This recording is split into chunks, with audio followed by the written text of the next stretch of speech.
The Killing has done the impossible and come back from the dead for a second time. Just months after being canceled by AMC, Netflix has announced that it has stepped in to order a fourth and final season of the show. It will consist of just 6 episodes that will air exclusively on the streaming service next year, bringing the story to a fitting conclusion and giving detectives Sarah Linden and Stephen Holder a proper send-off. That means lead actors Mireille Enos and Joel Kinnaman will be back. This isn't the first time The Killing has cheated death. It was first canceled by AMC after its second season in 2012, but fan outcry and interest from Netflix made them change their mind. The third season ended earlier this year, which is when the network pulled the plug for the second time. It's rare for a show to come back after being canceled, and The Killing is probably the only show to have done it twice. Netflix is calling this the final season, so we'll just have to wait and see if it can do it 3 times. And now that The Killing is done on AMC, the network may be preaching something new. AMC is rumored to be developing a series based on the award-winning comic series Preacher. The books tell the story of a Southern minister who joins forces with a female assassin and a vampire in order to track down God, who's hiding somewhere on Earth. The network is rumored to be developing a pilot episode, and we'll let you know if anything new comes in. This wouldn't be the first time AMC has turned a comic into a show. The Walking Dead is its most popular program. Russell Crowe and Black Swan director Darren Aronofsky are getting biblical in Noah. The new movie is a big-budget take on the ancient Hebrew tale. It sees Crowe play Noah, who's forced to build a massive ark and save all the animals on Earth after God decides to kill all the humans with a global flood. The movie appears to be going for a dark Game of Thrones style vibe, and the ark looks more like a barge, but you get the idea.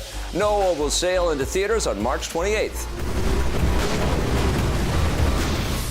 Will Smith is going to set sail with a big-budget new movie of his own. Deadline reports that the After Earth and I Am Legend star will return to apocalyptic New York in the new film City That Sailed. It will see the island of Manhattan physically break off from the East Coast and begin floating across the Atlantic. Smith will play a man trapped on the island with his daughter, and there's no word yet if he'll have a scene-stealing canine companion this time around. City That Sailed will be directed by Sean Levy, who also helmed the robot boxing movie Real Steel. A huge jacked man is going to return as Marvel's Wolverine. Hugh Jackman has confirmed rumors that he's in talks to reprise the adamantium-reinforced role in a third solo outing. Speaking with Entertainment Weekly, Jackman says that he and director James Mangold are discussing some cool ideas for the film, but he doesn't want to dive in until they have a really good story worked out. This follows the blockbuster success of The Wolverine, which saw the hero take on Yakuza gangsters in Japan. That film will sink its claws into Blu-ray next month. Wolverine will reunite with all the other mutants in X-Men Days of Future Past, which arrives next summer. Patience isn't my strongest suit. Fox is also developing an X-Force movie based on the darker spin-off comics. Don't be surprised if Wolverine shows up in that as well. And the Xbox One hit stores this Friday, but more than 1 million gamers have already made the jump to next-gen.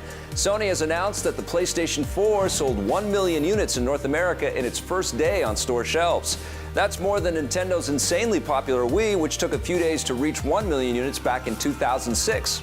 The success shouldn't come as too big of a surprise, given that the PS4 had already broken pre-sale records. It remains to be seen if the new console can continue its streak in the coming months, especially when its biggest competitor, the Xbox One, is released.